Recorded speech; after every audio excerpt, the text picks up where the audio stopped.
Good morning, everyone. This is Commissioner Scar. Today is Tuesday, May 27th, 2025, and we'll call this meeting to order at 8 a.m.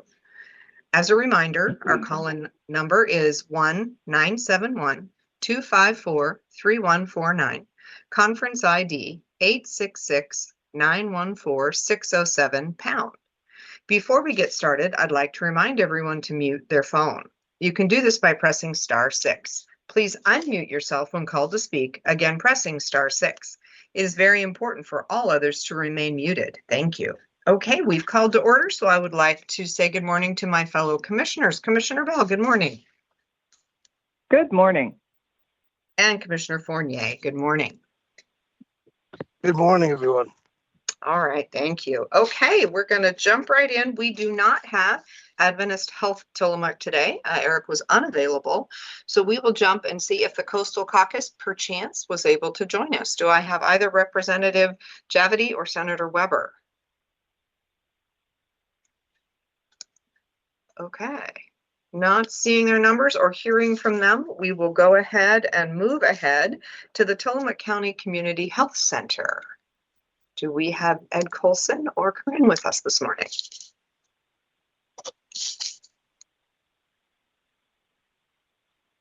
Okay, not seeing either of them. And I will keep an eye out. They may jump on. We're moving quickly already this morning at 1 minute after 8. How about the Nehalem Bay Health Center and Pharmacy? Gail, are you with us this morning? Yes. Good morning, Commissioner. Good morning. Just one announcement for me today. Hospital Road will be closed tomorrow, Wednesday, May 28th.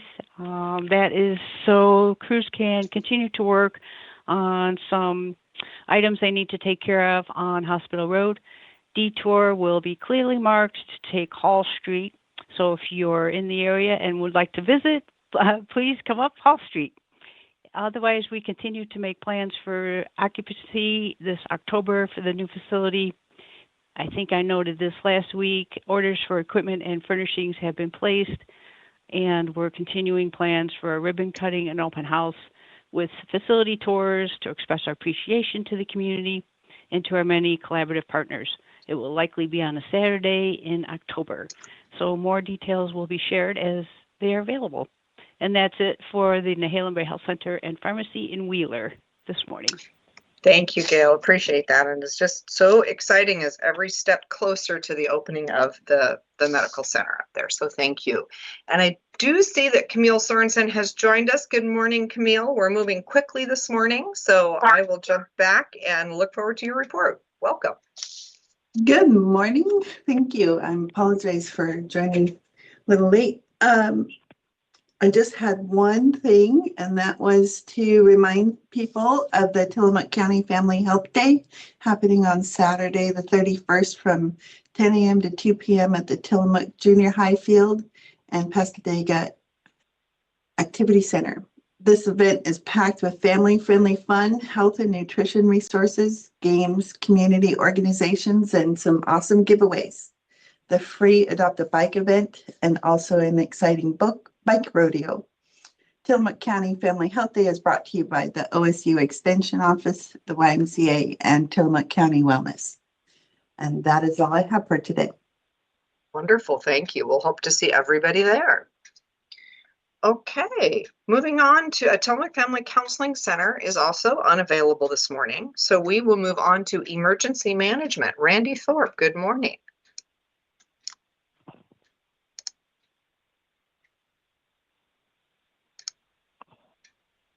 Hello, this is Ann. Oh, hi, Ann. Sorry, I saw Randy first. So good morning, Ann. Welcome. Good morning. No problem. I'm just here to give a reminder about the Tsunami 101 Roadshow that's coming up in June 4th. There will be two iterations, one in North County hosted at the Pine Grove Community House in Manzanita from 11 to 1, and the second at the Tillamook County Main Library in Central Tillamook from 5:30 to 7:30.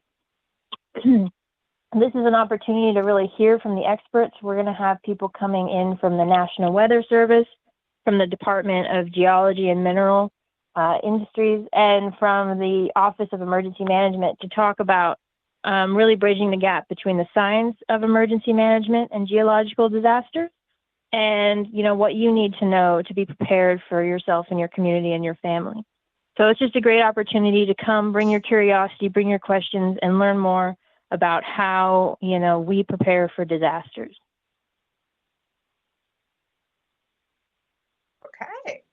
That it for you this morning? And that is our only announcement. Thank you. Okay, wonderful. Well, thank you. I love the bring your curiosity. I think we're all kind of wonder, the whole tsunami, we've been talking about it for quite a number of years, but it seems like it's gotten kind of into the distant past, and it's probably a good time to refresh. So I invite and encourage people to take that opportunity. Yeah, thank you. Okay, thank you. Okay, like I said, we are trucking through here this morning. So we are all ready to our Board of Commissioners. Commissioner Bell, would you like to kick us off this morning? Yes, thank you. Well, good morning, everyone. I hope you all had a relaxing and meaningful Memorial Day holiday. I know there were a lot of great memorial events throughout the county. I hope you got to enjoy them. I appreciate Ann's announcement about Tsunami 101, and it made me think about when I was learning about the Cascadia subduction zone.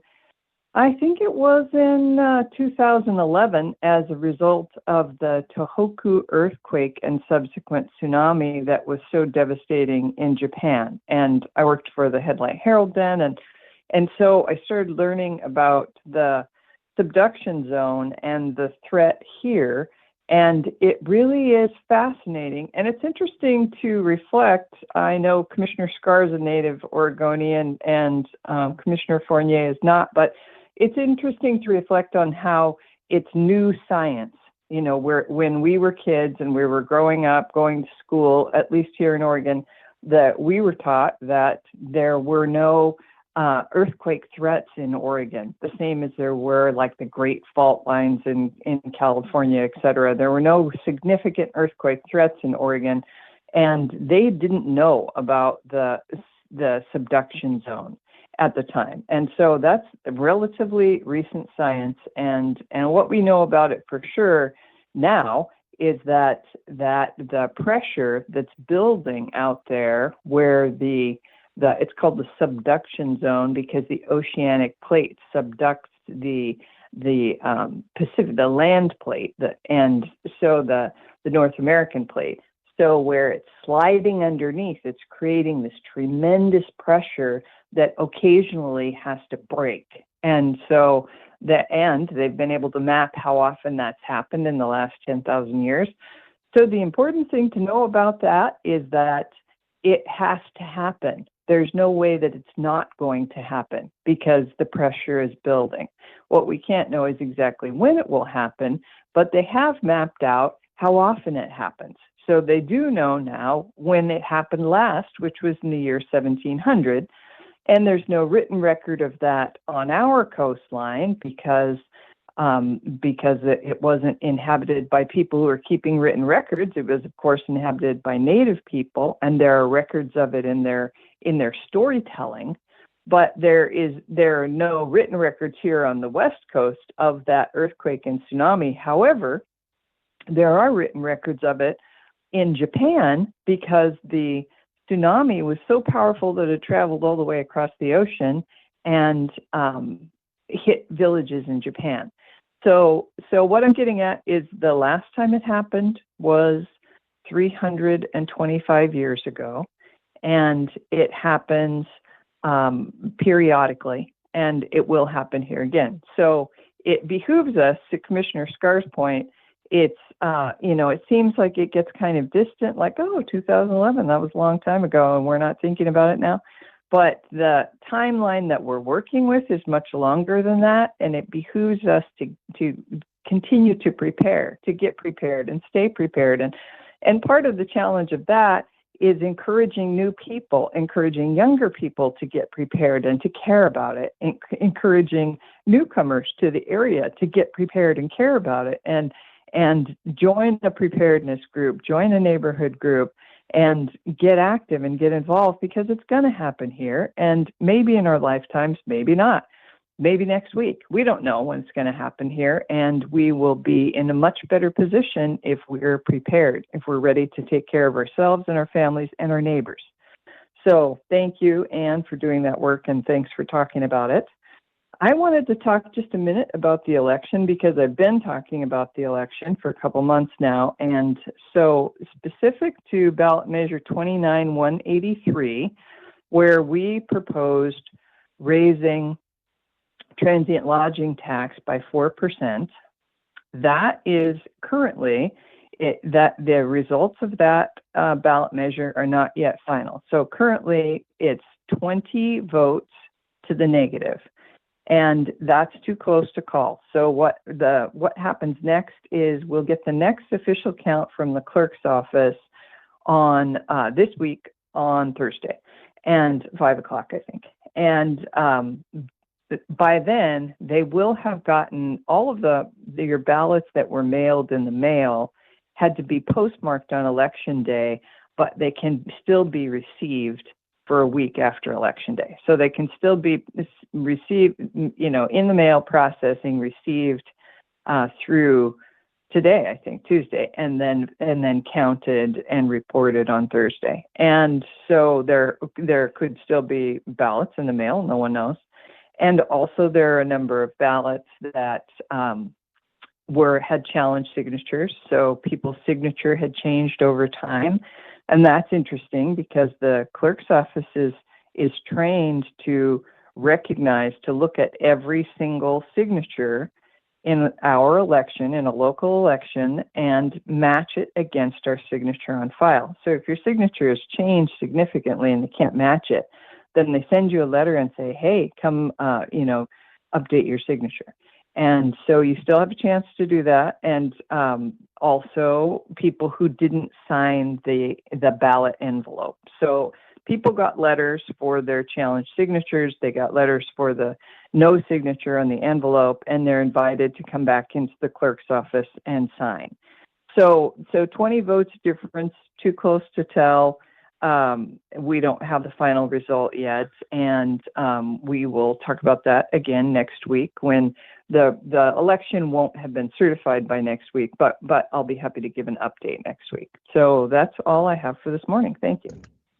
Thank you, Commissioner Bell. Appreciate that, and appreciate the history reminder on the tsunamis. I remember when we had the distant tsunami, and I was at that time the executive director of CARE, and we had the Nehalem Bay House, which sits firmly in the inundation zone per the maps. And, no one knew what to do. It was a very scary time, and we had families calling from out of area wanting to know if their seniors were okay. We had staff saying, I gotta go, I gotta save myself. I mean, it was a lot of confusion. And so I think it's really important for us to continue to talk about this, so that we don't lose the knowledge that we've gained about the difference between a distant tsunami and a local tsunami, and an Alaskan tsunami, which is kind of in the middle of those, and everything that we should know. So if, as you're listening to Commissioner Bell and I talk, you're thinking, I don't know, please do attend one of the meetings, or you can do a little research online, but it's just good to know where we stand and what we need to be prepared to do here in Tillamook County. So thank you. Thank you, Commissioner Bell. I appreciate that. Okay. Moving on. Commissioner Fournier, what do you have for us this morning? I don't have much, but I appreciate you both speaking about the preparedness. But I'm going to talk about the fact that you can still get out and enjoy yourself on the water, even though we have this pending doom coming. It's just about being prepared. But this holiday weekend was a beautiful weekend here. We were very lucky. I had some friends in town from Boston, so I was able to take them crabbing in Netarts Bay, and I took them out on a guided fishing tour with Kelly Aw, who is a now retired sheriff's deputy. I worked with him as a Marine deputy, so he kind of knows his stuff. And we were the only boat out there in the bay that was able to get into a fish. Unfortunately, my friend's son was handling the rod, and the fish popped off. So we did not get a salmon. We did get crab though. So it was a wonderful weekend. I did notice, of course, traffic was increased. And I did notice down at the schooner here in Netarts, quite a few cars parked in the county parking lot. I want to remind people that that is a user fee area, and the county counts on that money for maintenance. We are going to be repaving that parking lot, but it's really helpful if people pay. And that goes into the next part, is that with the county, we are working on increasing our code enforcement. We had a great presentation last week from the Manzanita code enforcement officer, and they described how they use how that program is done, and we're going to be doing something very similar in the county in the unincorporated areas. So I just want to tell people, yes, we have to be prepared, but also let's get out there and enjoy what we have while we can. Summer is short here. We should all be getting out there and making sure we enjoy it as well as the visitors. So that's all I've got. I want to keep this rolling. I know everybody seems to be anxious to get off today. So everybody have a great day. That's all I've got. Thank you, Commissioner, and absolutely get out and enjoy. We do live in a beautiful place, and we don't want to miss those opportunities. I have just a couple things. You may have noticed I was not here last week. I was traveling with my parents, and which was a wonderful opportunity. I think, as we get older, the opportunity to be with our family also getting older is something that we should never pass up. So I appreciate your grace with me as a commissioner, as I took some time with my parents. While I was there, however, I did attend a couple of meetings. One of them was for the Forest Trust Land Advisory Committee, which is, as you hear me talk often, it's the group of trust land counties that provide input to the state forester and to the Board of Forestry. We've talked a lot about the Habitat Conservation Plan. We are now into the next steps of implementing that, which includes a new forest management plan, because those two documents partner together. So the Habitat Conservation Plan has set aside specific lands in the forest that will be protected for habitat for endangered species. The forest management plan is how do we manage the forest areas around those habitat conservation areas for greatest permanent value. And that includes harvest, it includes recreation, it includes additional conservation, it includes how we deal with our streams, how we take care of our fisheries. All of those things are embedded in greatest permanent value. And the forest management plan is an opportunity to say, here's the metrics that we will monitor to ensure that we're meeting greatest permanent value under the restrictions and opportunities of the Habitat Conservation Plan on the land. So we the Department of Forestry did some modeling, which looked at how does the potential ways of harvesting in this outside the habitat conservation areas affect things like carbon storage. How does it affect the environmental cover of the land? How many big trees? How much of that do we need to have? And then also, how does it impact the millions of board feet that can be harvested conservationally minded, and the dollars those generate for local government, which is how this whole structure was set up, was that the harvest provides some of the general fund that we need to run our government, as well as the money that the Department of Forestry needs to manage the lands. So the models were great to look at. We looked at those on Friday. Commissioner Fournier was there with me as well. And we're not choosing one model. We're just looking at the trade-offs of, if we harvest more in this time frame, how does that impact the other metrics that we need to look at? Or if we harvest bigger trees or smaller trees. And so it's just a really good look at how the different inputs that you could choose from in the forest will impact what the forest will look like in the future. So there will be a meeting with the Board of Forestry on June the 4th, where the Board of Forestry will receive the same information that we did, and they will have the opportunity to look at the models, to look at the outcomes, and to talk through sort of what metrics they want to see ultimately, and to talk about how they might want to put together the different inputs: big trees, small trees, young trees, older trees, all of that work to say, this is kind of the direction we want the management plan to go. So they will not make a decision on this until September, but we had a chance to talk with department staff. We will have a chance to talk with both the board and department staff together on June 4th. And then we'll have time to kind of go back and forth over the summer. And then the Board of Forestry will, of course, be making that decision, and that will be in September. So great meeting. It is a recorded meeting if you're curious to see what those models looked like, and what the thoughts were among staff and among the commissioners who were present that day. And of course, the Board of Forestry meeting will be on their YouTube channel as well, if you'd like to watch that live on the 4th, or if you'd like to watch the recording. So just kind of keeping everybody up to date on that piece of the puzzle. And with that, let's see, I'm headed this morning to the Tillamook Lightwave meeting, and we have our budget committee for that at 9 a.m. this morning, and our regular meeting begins at 9:30. If you're interested in knowing what's happening with broadband across the county, that's a great meeting to come and listen to the grants that we're hoping will be received and what areas that would extend broadband to. So another meeting you're welcome to attend, and that is available remotely or in person at the PUD in the Carl Raw meeting room. And then I will jump at 11 to our Salmonberry Trail Intergovernmental Agency meeting. We are looking at how we may change the structure for how the Salmonberry Trail is managed and developed. And that meeting is also a public meeting. You can find that information on Oregon Parks is who does that. So it's the State Parks Division has that meeting, and we'll be broadcasting it. So lots of great things going on. And then, I think there's a few other things coming up this week, but nothing super exciting for those of you in the public, but I'll be back to talk about what fun things I've done. With that, I am going to go ahead and wrap up the commissioner section of this meeting, and we will move on to our cities, beginning with the city of Manzanita. I believe we have Mayor Stock. Yes, you do. Good morning, everyone. Good morning.